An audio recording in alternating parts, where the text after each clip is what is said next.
Hello everyone. આજે આપણે એક નવા ટોપિક સાથે આવ્યા છીએ જે અત્યારે ટ્રેન્ડિંગમાં ચાલી રહ્યો છે. તો એ ટોપિક છે એઆઈને રિલેટેડ, અને આપણી સાથે જગ્ગુભાઈ છે. જગ્ગુભાઈ આપણા ક્વેશ્ચનના આન્સર આપશે. તો આપણે ચાલુ કરીએ.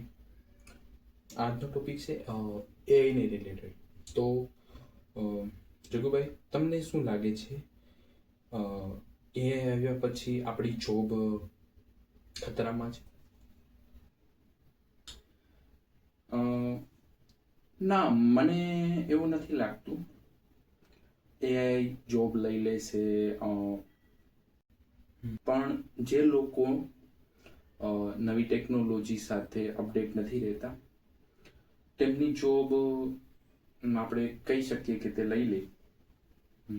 બીજો સવાલ, પણ ઘણા લોકો તો એવું પણ કહે છે કે એઆઈ બધું જ કરી શકે છે, તો હવે આપણી શું જરૂર છે?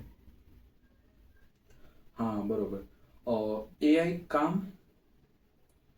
કામને ફાસ્ટ બનાવે છે, પણ creative decision making and human connection AI નથી કરી શકતું ને, એટલા માટે.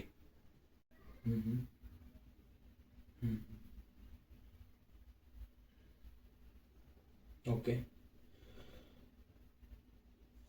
તો હવે આપણે શું કરવું જોઈએ?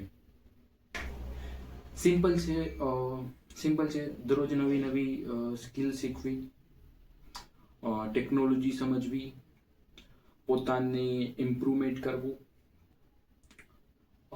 જે લોકો શીખવાનું બંધ કરી દે છે એના માટે પ્રોબ્લેમ થઈ શકે છે. ઓકે, હવે બીજો એક સવાલ,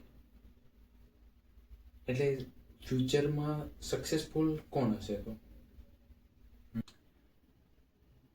જે ચેન્જને એક્સેપ્ટ કરશે, નવી વસ્તુઓ શીખશે અને એક્શન લેશે. ફ્યુચર એઆઈનું નથી, ફ્યુચર એઆઈની સાથે કામ કરવાનું છે. તો આપણે એનાથી કંઈ બીવાની જરૂર નથી. ઓકે, વાવ. આ વાત ઉપર આપણે વિચારવું જોઈએ. બિલકુલ. એટલે દરરોજ થોડું થોડું શીખીએ, થોડું ગ્રો કરીએ, ફ્યુચર માટે રેડી બનીએ, એટલું જ તે. એન્ડ હા, મારે તમને એક વાત કરવાની હતી. આ ફ્યુચરની વાતની સાથે સાથે આપણે લોકો પોતાનું રિઝ્યુમ બનાવી દે છે, પણ રિઝ્યુમની સાથે એનું પોર્ટફોલિયો અટેચ નથી હોતું. એટલે એમાં શું થાય કે તમે રિઝ્યુમની અંદર જે પ્રોજેક્ટને લાંબો લથેડો કરો એનો કોઈ જ મતલબ નથી. Thank you for watching. Comment में आपकी राय बताना. તમને શું લાગે છે, એઆઈ ઓપોર્ચ્યુનિટી છે કે પછી થ્રેટ છે? Thank you.